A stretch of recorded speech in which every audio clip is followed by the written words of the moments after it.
Buenas tardes, sean ustedes bienvenidos. El día de hoy se tratará el tema referente a los derechos humanos en el sistema penal acusatorio. En particular, se hablará de estos durante el desarrollo de la etapa de investigación, específicamente en la audiencia inicial. Existen tres grandes reformas constitucionales en relación a este tema. La primera de ellas, de 18 de junio de 2008, correspondiente a la materia de justicia penal y seguridad pública. La segunda, de 6 de junio de 2011, concerniente al juicio de amparo y su nueva ley. Y la tercera de ellas, de 10 de junio del mismo año, en materia de derechos humanos.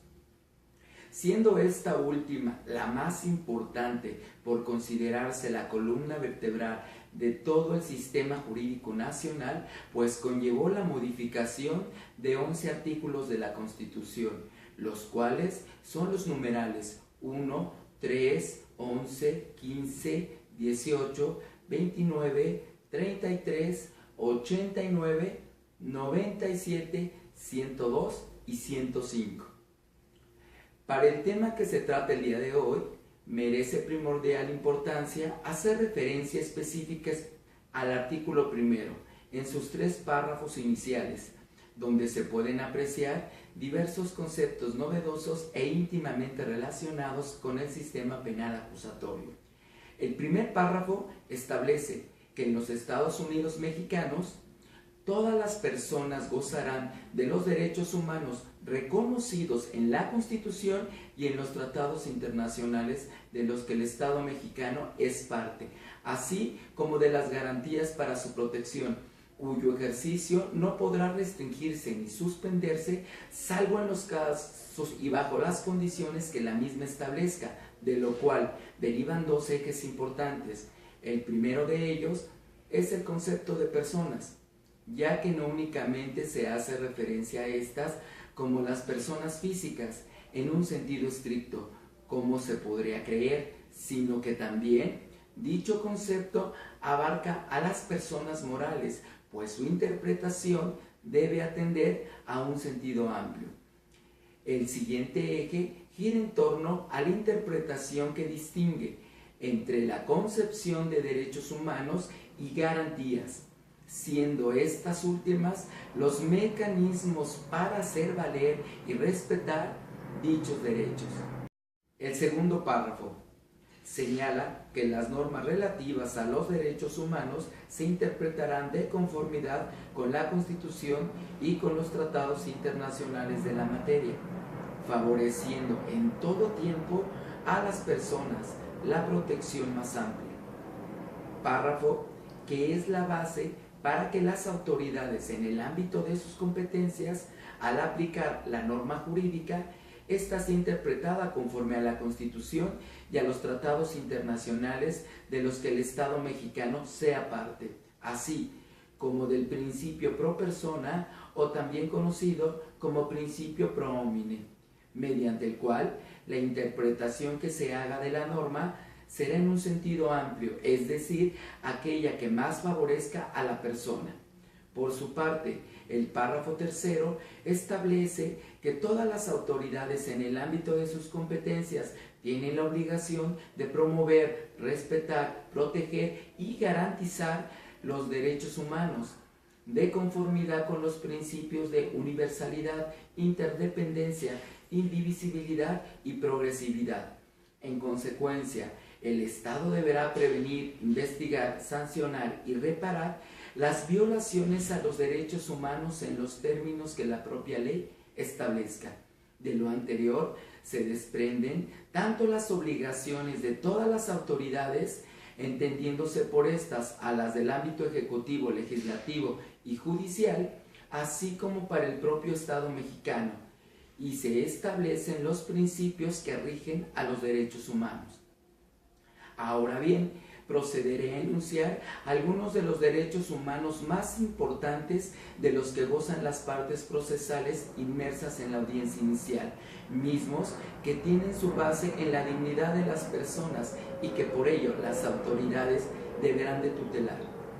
El artículo 307 del Código Nacional de Procedimientos Penales establece el fundamento de la audiencia inicial, la cual se puede entender como aquella diligencia de carácter judicial en la que se informa al imputado sus derechos humanos que le son inherentes, constitucionales, legales e inmersos en los tratados internacionales.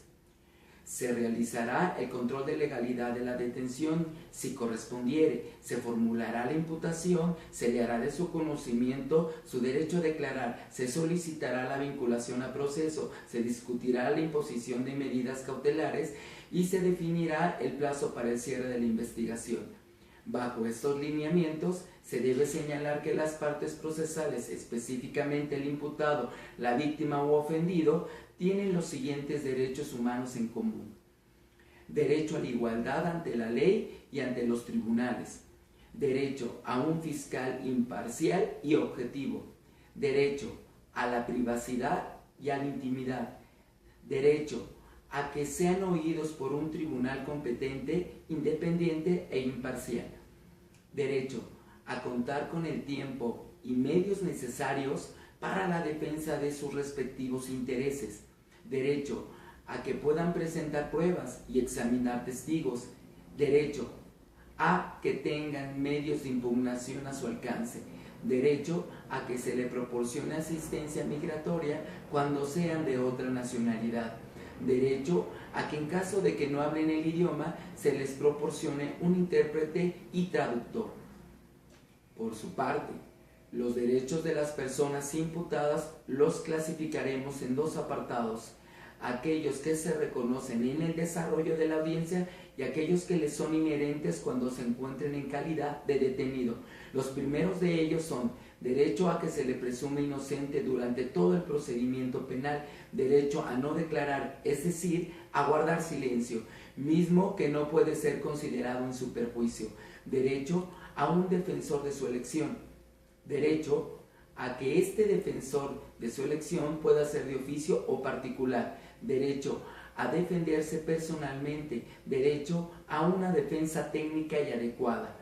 derecho a conocer los cargos que se le imputan a la persona. Mientras que los segundos, esto es, los derechos más importantes y reconocidos de las personas importadas que se encuentran detenidas son: derecho a no ser sometido a una detención ilegal o arbitraria, a conocer las razones de esta detención, derecho a ser informado de sus propios derechos, derecho a comunicarse con alguien, esto es, a no ser incomunicado, derecho a ser mantenido en un lugar de detención reconocido, derecho a condiciones dignas de detención, derecho a tener acceso a asistencia letrada desde el arresto, derecho a la integridad personal, esto es, que no sea sometido a tortura o malos tratos inhumanos o degradantes, derecho a comunicarse con su defensor en confidencialidad, derecho a que sea presentado ante un tribunal o un juez sin demora, derecho a que se le repare en el supuesto en que haya sido objeto de una detención ilegal. Por último, pero no menos importante, hablaremos de los derechos de la víctima. Ellos tienen derecho a que tengan o cuenten con la atención médica y psicológica de urgencia, derecho a coadyuvar con un ministerio público, derecho a la asistencia para acceder a la justicia, esto es, a contar con una asesoría jurídica profesional, derecho a la protección contra actos de intimidación y represalias para sí y su familia antes, durante y después de los procedimientos, derecho al respeto a la dignidad de la persona, derecho a que la policía le proporcione protección y auxilio inmediato, derecho a ser informado del significado y consecuencias jurídicas del otorgamiento del perdón en los delitos de querella y derecho a que se le considere para el pago de la reparación del daño. Espero que este spot haya sido de su interés y los invito a que visiten nuestra página www.deyureilexabogados.com. Muchas gracias.